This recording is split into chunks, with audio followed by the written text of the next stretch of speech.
Good evening, Shana Tova Mesuka to each and every one. A beautiful new year, Haba Leinu L'Toiva.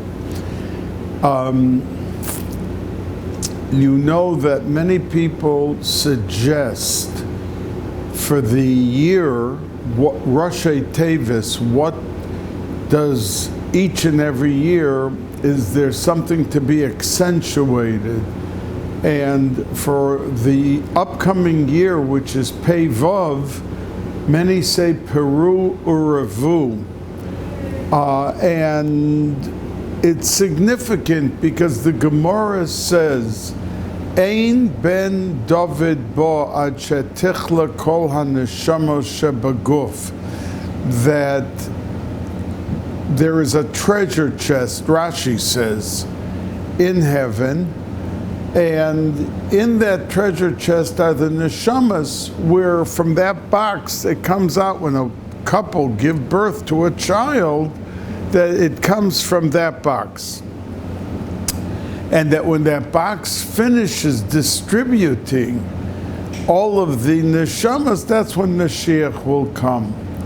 So Peru Ravu, which is a mitzvah in the Torah, has a direct indication that we are getting closer to the Geula Shalema, because a year that has, and it's not just like some sort of nice joke or something that we come up with a remez by the date and by the year, the pei, the vav, but it gives power to be able to propel the situation to come. So each and every chasna that takes place, you can never tell. It could be that chasna, with that chasan and with that kala, that there will be a neshama that they will bring, they will give, they will have a child, and that child will possess the neshama that is machriya, that produces the pathway to Geula.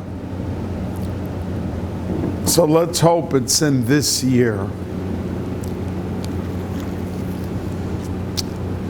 Now, last week we had Parshas Kisavo. And of course the Kisavo had in it the 98 klolos, and the Chidah says it wasn't 98, because at the end of saying all 98 klolos of if you don't behave, then this will happen, that will happen, comes two words of choile and makkah. And the Chidah says that that's really the 99th and 100th klola, curse, that comes on. And the reason that we don't refer to it is because it doesn't have the condition. Well, if you do this and this, then this is what's going to happen. That's all 98.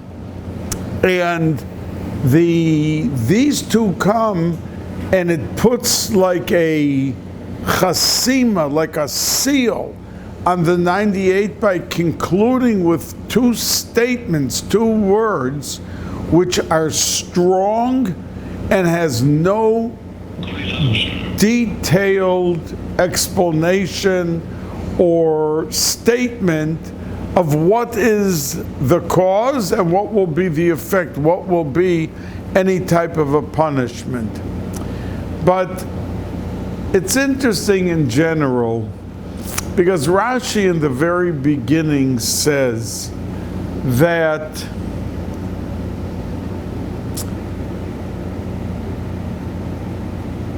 when the Klal Yisrael got done listening to all the klolos of the Tochacha, Horiku Penehem, their faces turned green. And look in Rashi, at the very beginning of Nitzavim, we just got done with all of the Tochacha, and we went in, and they said, Mi yachol la'amod, who is going to be able to withstand, to live through all every little thing. You do this, this is going to happen. You do this, how can we survive? So Moshe Rabbeinu got up and said, Atem Nitzavim Hayom Kulchem. You are all standing here together. That means it's not so bad. Don't be so overwhelmed with what was said, because with everything having been said, you're still surviving and you're fine. You're a people and you're existing each and every day. Now, we know because of these 100 klolos that Moshe Rabbeinu, at that point, he instituted 100 brachos. That means we say, if you add up brachos that we make each and every day, there's 100. And on Shabbos, when we don't, let's say tefillin, we don't, there's others that we don't say, so we do it with the seudos. And there's 100 brachos. But the Medrash says that the Samach Mem, the Yetzer Hara, was so upset with these 100 brachas because it was really protecting Klal Yisrael from those klolos. It was 100 against the 100, that it fought heaven and earth, that Klal Yisrael should become lazy and stop saying all 100 brachas. And the Yetzer Hara, the Samach, succeeded.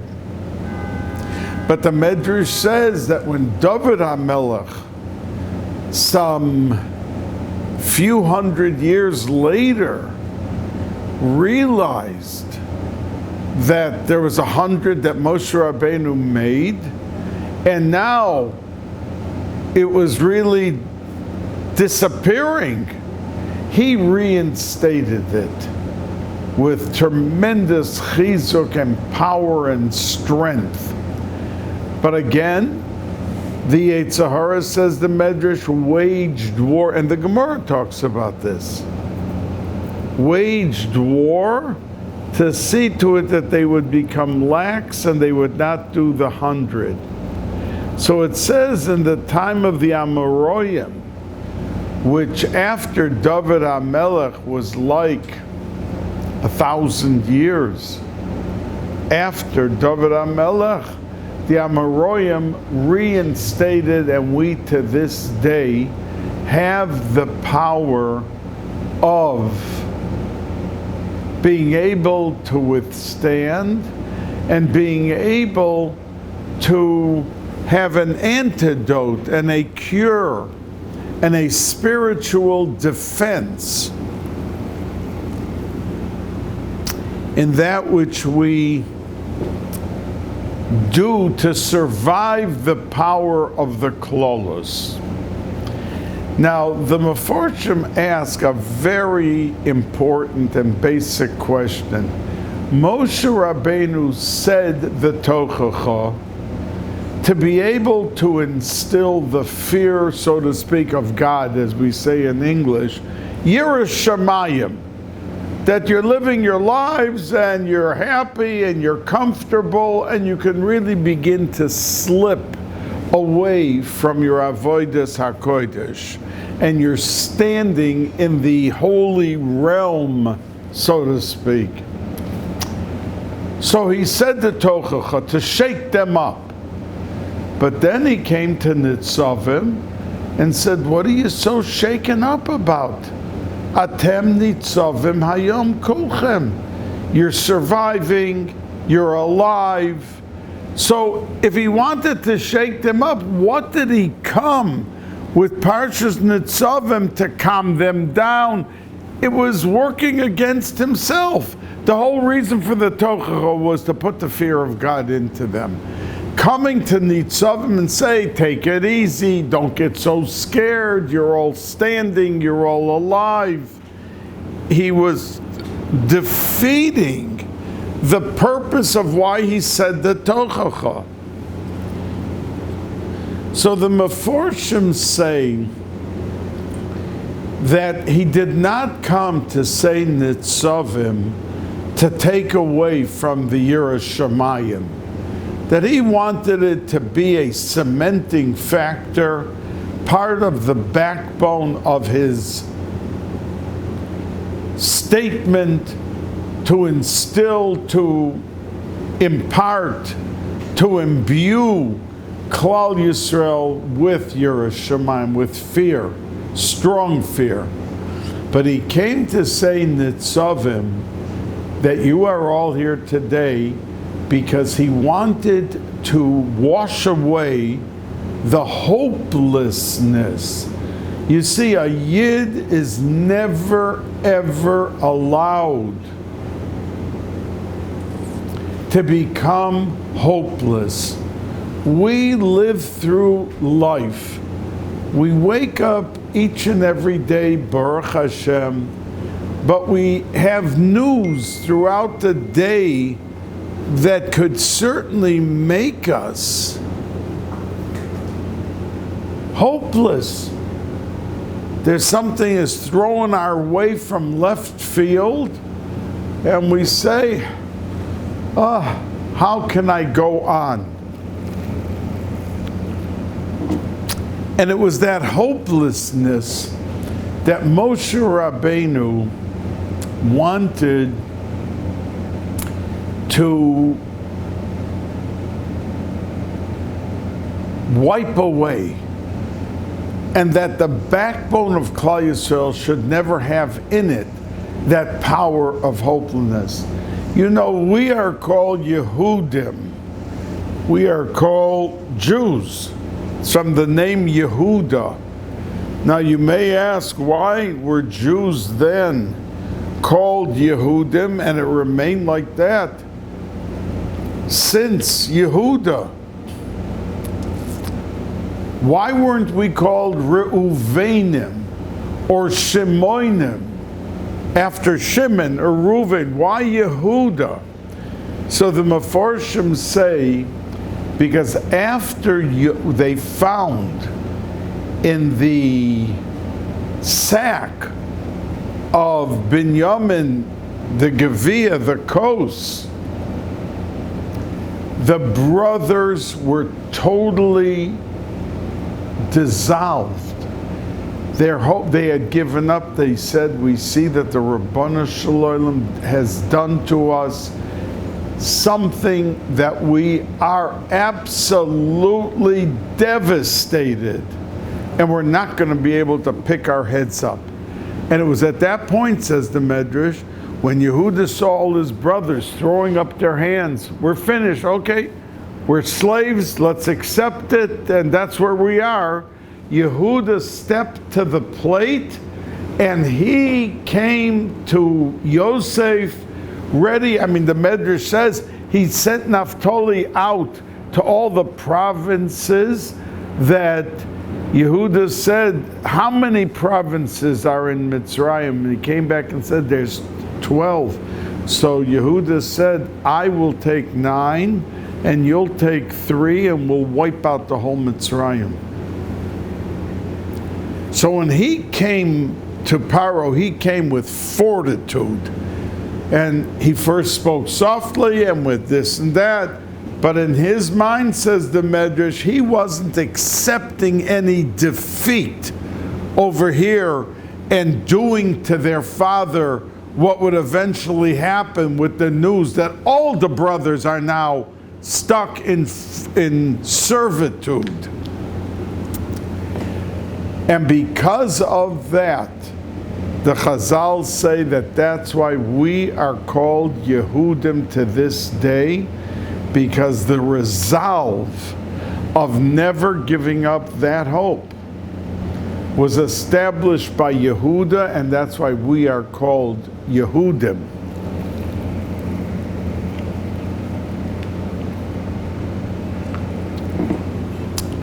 Now,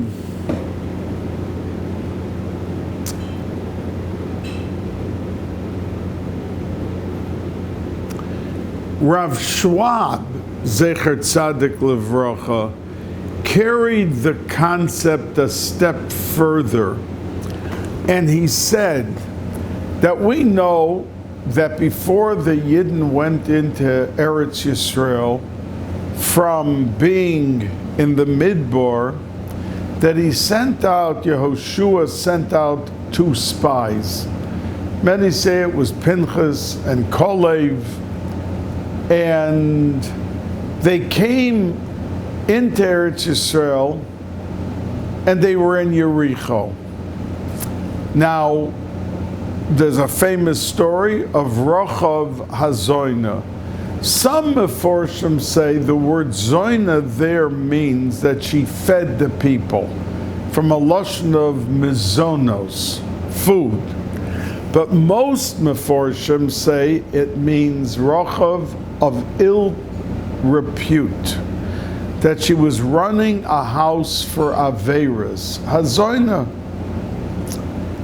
And people used to come in through the 3 cheses, the chalon, the chevel, the rope, and the choma, because her house, it was a walled city, and that's what Yehoshua brought down. We say Aleinu to this day, after Shachris, Mincha, and Myriad, because that's what Yehoshua said, and it has Al-Pi Kabbalah, Al-Pi everything, the biggest sodos and the power to be able to establish and live with survival. And we say it 3 times a day, every tefillah.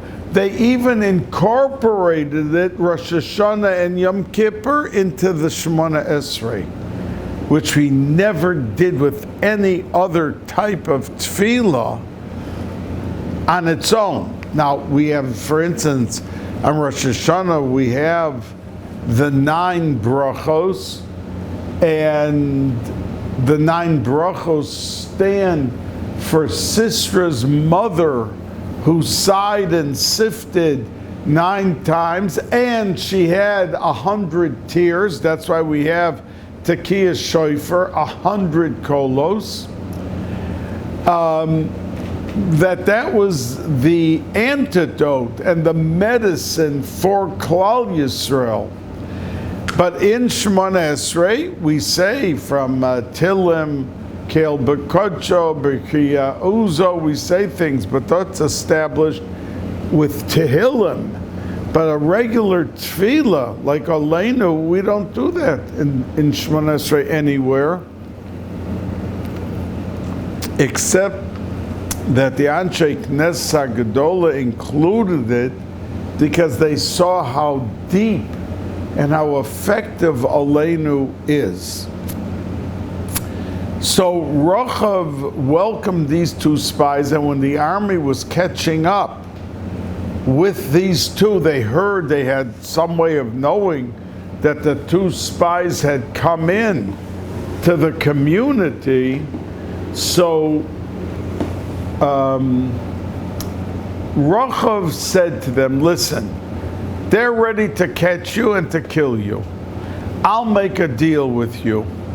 You promise me solemnly that if I save you and I detour the army, the people coming after you, and you are saved, that when you come in and capture Eretz Yisrael, you're going to save me and my family. And they accepted it, and she was saved. And she had the 2 go out through the rope and the window and the wall, because her house was in the wall of the city. And the back of the house was already out of Yericho. It was already out, going into the Midbar, going into the desert or the desolate, wherever it was. So Rav Schwab asked a question, and he said that the whole world knew why people were coming to her house. They weren't coming to have a piece of cake and a tea. They were coming for Averis. Why did they still come through the back? If everyone knew, who were they kidding? The whole world knew. The Medrash says there was no king or prince who did not visit her house. She was famous for this. But says Rav Schwab that there were still people, with everyone knowing why they were there, that still had an iota, modicum, of embarrassment. There was still something in them that propelled them to remain like decent human beings. We're not going to walk through the front door when everyone on the street knows why we're coming. We're going to go through the back door. And people who saw them knew why they were there. But they were exercising some level of dignity and self-respect. Said Rav Schwab, they didn't give up hope on themselves. And that was the reason that Rachav herself did tshuva. And the Gemara says she married Yehoshua. She married Yehoshua, and from them, they had only 2 daughters, no sons. But from them came out, from their daughters who married and their grandchildren, 8 Kohanim Gedolim. All because Rachav never gave up on herself. Somebody else in such a position who for 40 years was busy with such activity going on and directing it and supporting it and arranging it would have thrown up their hands. I'm a lost soul. But she didn't, because Yidden do not give up on their selves, even when we think we are doomed.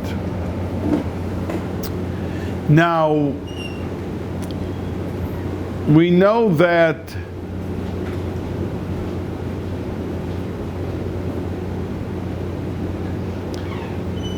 the Kli Yakar asks on what we were just talking about, that there were 100 klolos and that the Yidden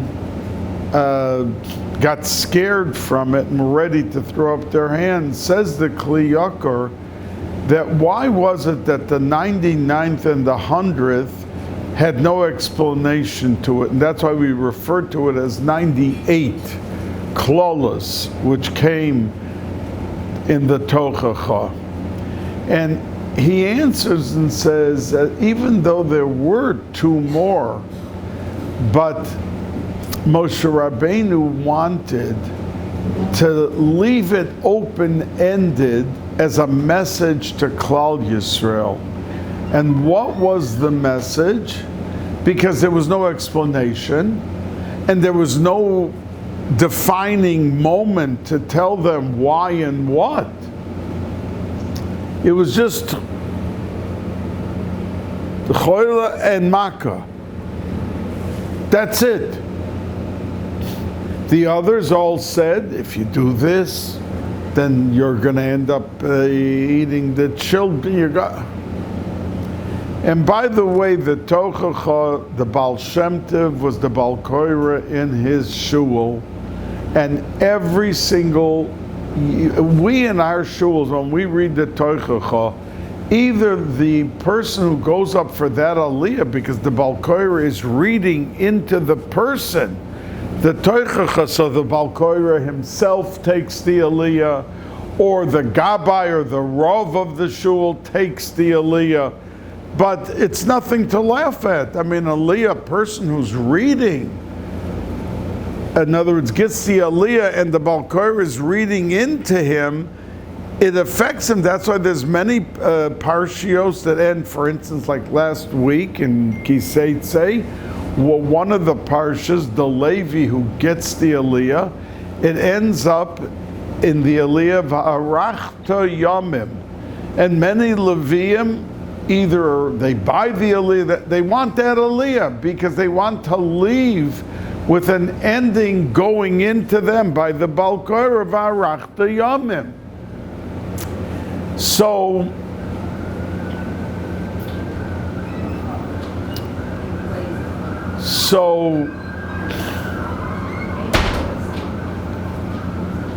says the Kli Yakar that, oh, and by the way, the oil they used to take for the Baal Shem Tov when he read the Toichacha was the sickest person in the shul.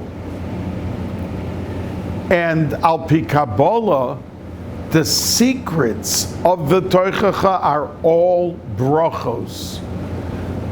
And he used to lane the Toichacha, and they called up for the Aliyah, the sickest person, and that person was Nishrapa. Because the Baal Shem Tov wasn't thinking about what we read on the surface and think that's what it means. He was reading the brachos into the person, and he became completely healed. Like the Balatanya, who was also the Balkoira, went away for Shabbos, and his little boy, who became the second Lubavitcher Rebbe, the Rebbe, the Mittler Rebbe they called him, Reb Dov Ber, and the next one was the Tzemach Tzedek. But Reb Dov Ber was a little boy, and his father went away for Shabbos wherever he went, or whatever reason he was not there, and they had to take a different Balkoira. So this Dov Ber, when he heard the regular Balkoira read the Tochacha, he fainted after the Tochacha. So and he got very sick. There was even to a point that they didn't know if he could fast that Yom Kippur. That's how sick. So they asked him, what happened? What did you... He said, because I'm used to my father reading the Tochacha and listening to all the outstanding brachos, which are the secrets of the Tochacha. But now a regular Balkoira went up who had no idea of any of the secrets, so it was just what was written on the surface, and I couldn't take it. And he fainted. So there's a lot there, much more than meets the eye. And as a matter of fact, one of the Skolia Rebbes, Zecher Tzadik V'Kadosh Livrocha, the Rebbe Lezer Chaim wrote a sefer teaching the entire Tochacha one by one with all its brachos. And a person could buy the sefer and learn it and see. It's a tremendous eye-opener.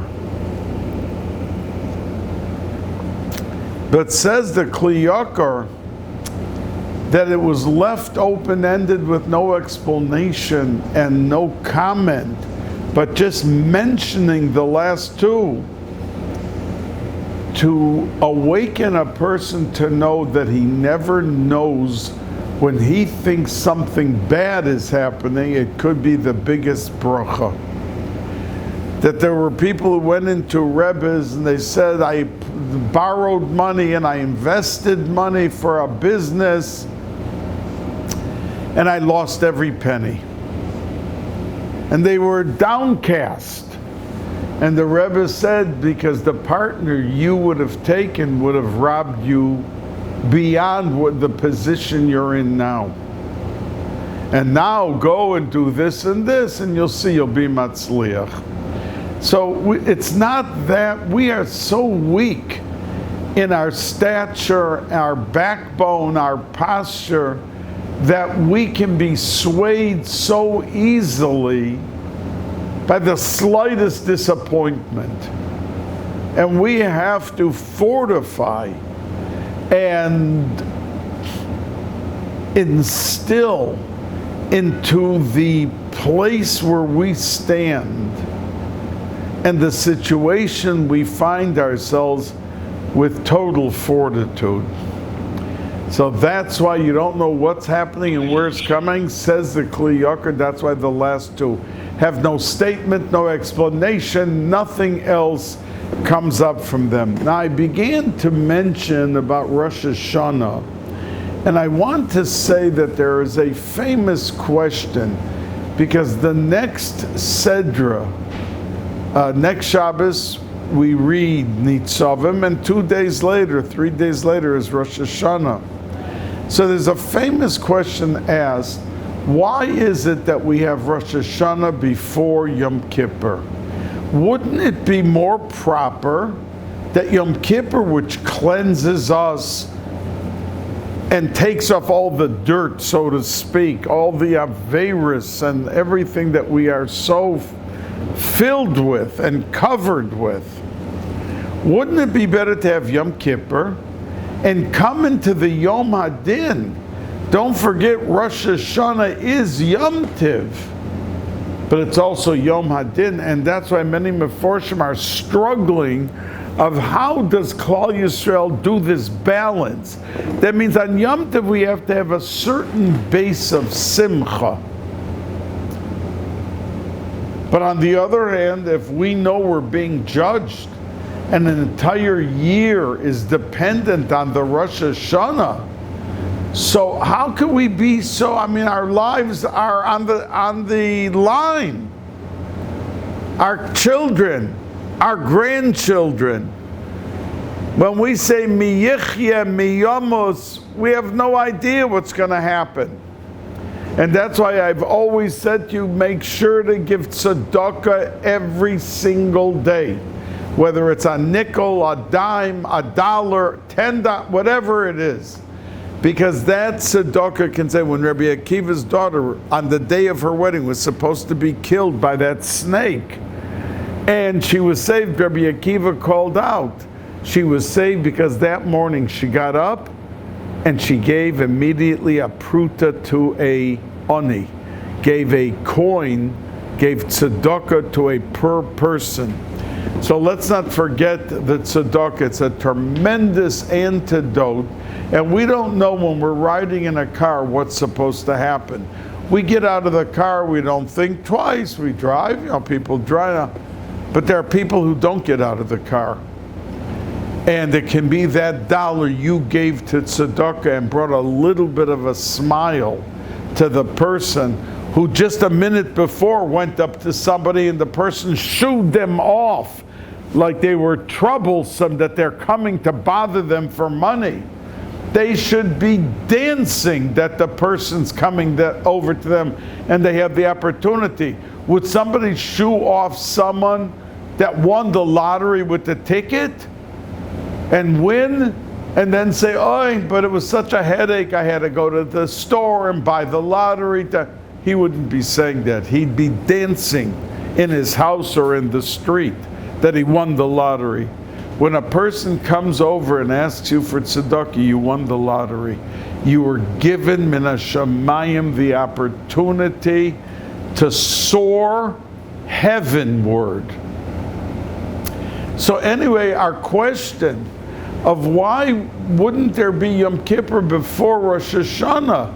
Because it gives a clean slate, and then we have a much better fighting chance to plead with our tefillas, with our tillim, with everything we do on Rosh Hashanah to succeed in having the Shana Tova Umesuka. But the Meforshim say that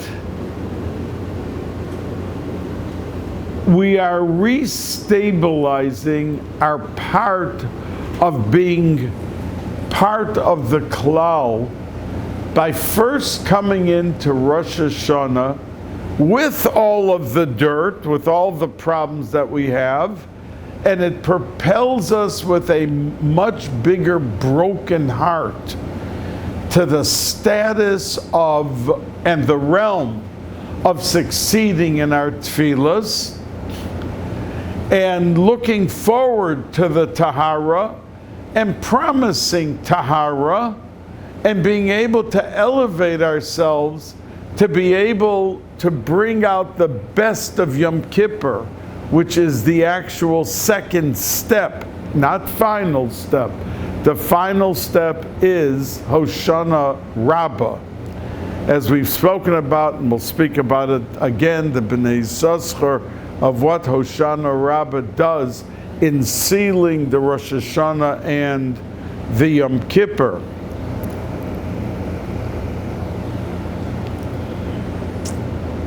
Now,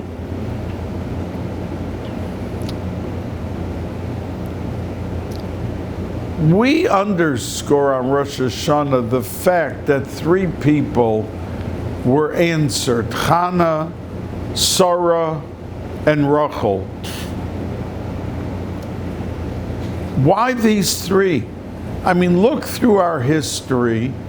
We had in the time of Tanakh, or we had in the time of the Shiftei Kah, we had some very valiant and outstanding, noteworthy events and people.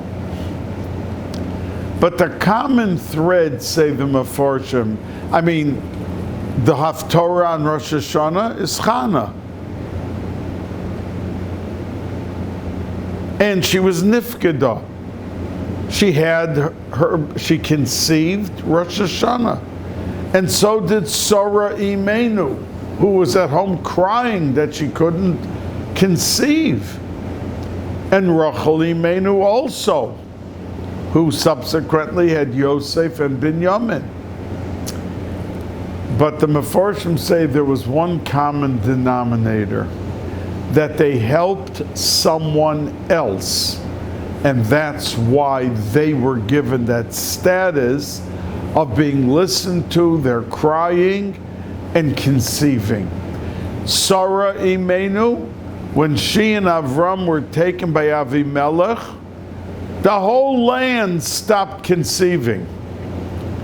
And when Avimelech had a change of heart and let them go and then helped them and all of that, so then she davened for Avimelech and his people and took away the roadblock for them.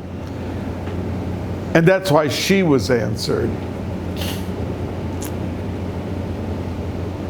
Rachel Imenu, her sister, and the Medrash says that, we know the end of the story, that she ended up with Yaakov also becoming a wife, but that's not what she thought. She thought that when she gives over Yaakov Avinu to her sister, that's it for her. She's remaining the rest of her life unmarried. She's not going to marry Esav, who was the other available one, that she's going to remain alone her rest of her life.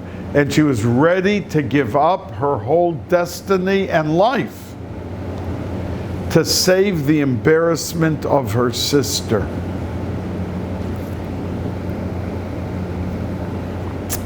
Of Leah. And she was in on the scheme to fool Yaakov Avinu. She was under the bed. She was doing the answering to his talk, his questions, his comments, and her voice was distinct, so he knew it was Rachel, yet he was with Leah. And she was ready to give everything up because, and Chana, she said openly, I'm not asking for a child because I want to cuddle him, and I want to kiss him, and I want to show people how beautiful he is. It was one statement to Hashem. I'm doing this to give him over to you and become an Eved Hashem Kol Yamav. Her son Shmuel, who lived the 52 years and was the only Shofet and Navi. That means the others had the power of being Shoftim, but the level of Nevuah they didn't have, like Shmuel, who was the 15th and final Shofet. So everyone meant it for someone else, and they got the prize at the end. We on Rosh Hashanah, when the Zohar HaKadosh says that the Shenamis was asked by Elisha, is there anything that you have to ask from the Melech? I'm on my way to the Melech. And we know that doesn't mean he was going to some human king. It was Rosh Hashanah, and he was going to be davening to HaKadosh Baruch Hu. And he asked her, is there anything that you want from the king? And she answered and said, B'socha mi anochi yosheves. And the Zohar HaKadosh says in Parshas Noach that is the secret to succeeding on Rosh Hashanah. You see, what was the Zohar HaKadosh saying? That when the Shenamis said to Elisha, I am amongst my people, that the way on Rosh Hashanah is not to showcase yourself. Oy, Rabbana Shloim, I know I failed so much, but I did try this and try that. Give me a beautiful year. And the Makatrigim get up right away and said, why do you deserve a beautiful year? Let's look at the slate of what you did the whole year. How much Lashon Hara non-stop were you busy talking or listening to? How much the foods that you didn't know 1,000%? You relied on this, you relied on that. There's a slate.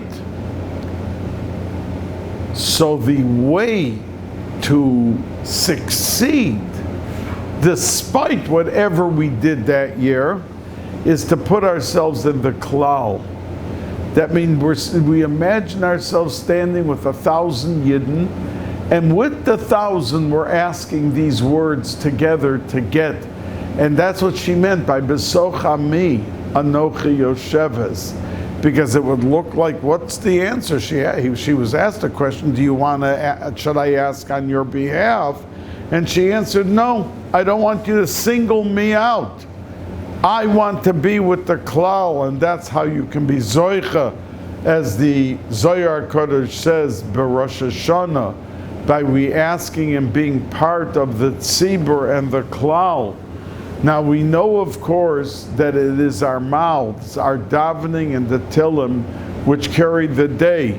Because Rosh Hashanah is not a day to go for a walk. That's for Pesach, that's for Sukkot, Yom Tov. A person goes out and they enjoy the weather, they enjoy the thing. It's Yom Tov. Rosh Hashanah is a day of action, not to relax and not to sit back, and not to go out for the fresh air. It's to be able to daven and to say tilim, and to be able to have the su'udos. Now, if Rosh Hashanah every second is so crucial, why do we have su'udos 4 times on Rosh Hashanah? Each su'udah 2 hours. Why spend 8 hours of Rosh Hashanah? And it's a Yom HaRichta, it's not 2 days. Even in Eretz Yisrael, where they have only 1 day Pesach and 1 day, so the Oraisa of a Yom Tov, they also have 2 days. And as the Arizal says, that the 2 days are Yom HaRichta, the Gemara says, it's considered 1 long day, even though it's compartment. The actual essence of the day, the first day is Keneged Leah, and you should daven for Ruchnias, and all the Gashmias, the Arizal says, is the second day Keneged Rachel, because a Yid's Gashmias is Ruchnias also. A person's working his head off to pay his bills, to buy food for Shabbos, to pay the tuition, to do that. We're not a people that we have an avodah zarah called money. That we take money, whether we have it or not, and we turn it into ruchnias for the amount of whatever we're using. And that's why the Arizal says the second day is Keneged Rachel, and it's in the schus of Rachel, who is Keneged Malchus, because the day of Rosh Hashanah is a proclamation of sovereignty, royalty, and majesty of HaKadosh Baruch Hu, that He is the King. And that is the theme of the day, and everything we do fits into that totality of what we're doing. and how we're living and what we're doing with our lives.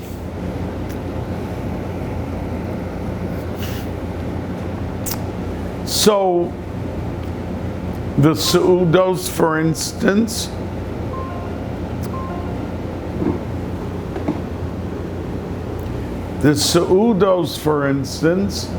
we have Simonim. And I've said to you in the past, why is it that for 3,300 years you didn't take apples? Because the Seudos fill in to the Tillim and the davening. It's equal status. Those 8 hours are Kodesh Kadoshim. There are 4 prokim in the Masechtas Rosh Hashanah. Many have the minhag to learn a parak mishnayos at each Suda. But more than that, since we're focused on what's going to be for the upcoming year, we know and we sing it in Zmiris on Shabbos, Dachakal Tapuchen Kadishin, the holy apple orchard. And there's in Shemayim a area that's called the Holy Apple Orchard, as we say, Dachakal Tapuchen Kadishin, and it's from there that this shefa comes flowing down. So when we take an apple, not an orange and not a pear, which are also very prihates, but the whole world takes an apple, because it says that when we take down here that apple, and we make the bracha, and we say the Yiratzon, and we dip it in the honey, it's not like we're playing a game for the children. Well, we take the apple, we dip it in the honey.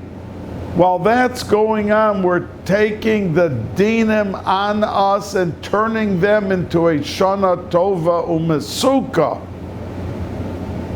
coming from that dachakal tapuchen kadishan. So every single minig is kodesh kadoshim. And we have to realize when we come to the Suda, we're continuing what we were doing in Shul. In Shul, we were beseeching Hashem, we were pouring out our hearts, even though it says you should not cry on Rosh Hashanah, it's Yom Tov. But that's the balance. We're pouring out our hearts, and we want, but we're still maintaining the dignity and the backbone of the actual Yom Tov. And it is continuing that. Now there is a third thing, a third component, and that's called Tekiyah Shofar. That which we sound the shofar during Elul is a minhag, and of course it says in Shulchan Aruch we're supposed to blow, but no one's mekayim the mitzvah asay diaraisa of Tekiyah Shofar. That's on Rosh Hashanah, and this year it's not on Shabbos Rosh Hashanah, so we are getting the full impact. Now imagine if an army or enemies were running up to you to destroy you.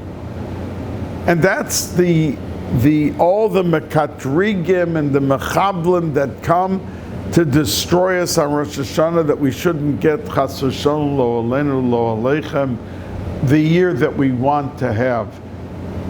The shofar is the grenade. The shofar is the bomb that you could have if it used properly. The grenade could wipe out 100 people. It's not just one against one. That's why a person has to be so careful not to be mafsik with a word from the time of the bracha, and to have the kavanas l'shem shamayim anachas ruach, because each part, a tekiah, a shvarim, and a trua, addresses another thing. Some are to be mamshech on us, the good. Some are to throw the grenade against the bad. And we have to just lishmoya l'kol shofar. You don't have to sound the shofar yourself, you just have to listen carefully. And until that last tekiyah shofar after the tiskabel of Musaf, not to speak out and be mafsik.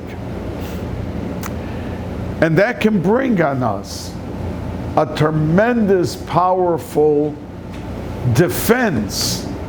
And then the affirmative, because you have to have first the sur meira, you push away the negativity, and then you are mamshech the asay tov.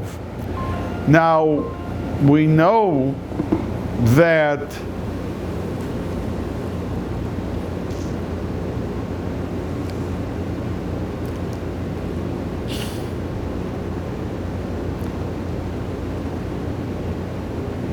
Rosh Hashanah, when we call it the Yom HaRichta, it's the only time the Chassam Sofer does say that the second day of Shavuos has a halacha of Yom HaRichta.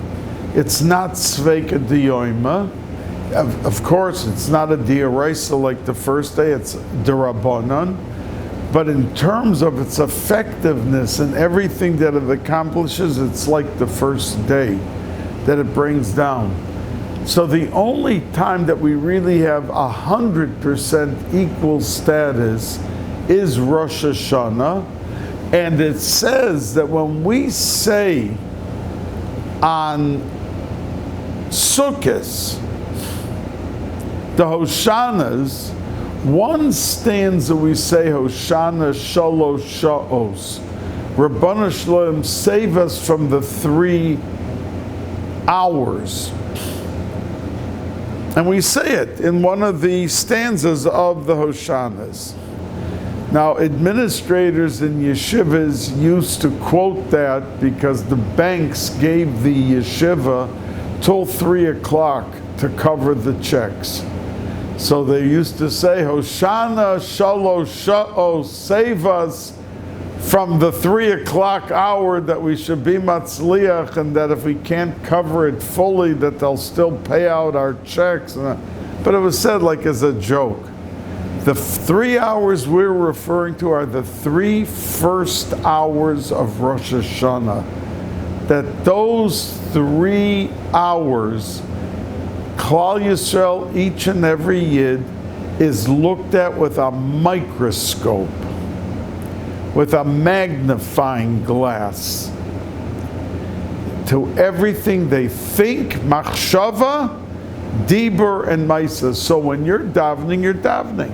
But when you're walking home to make kiddush and to have a suda, that's the time that you're being really judged. That's when all of everything is happening.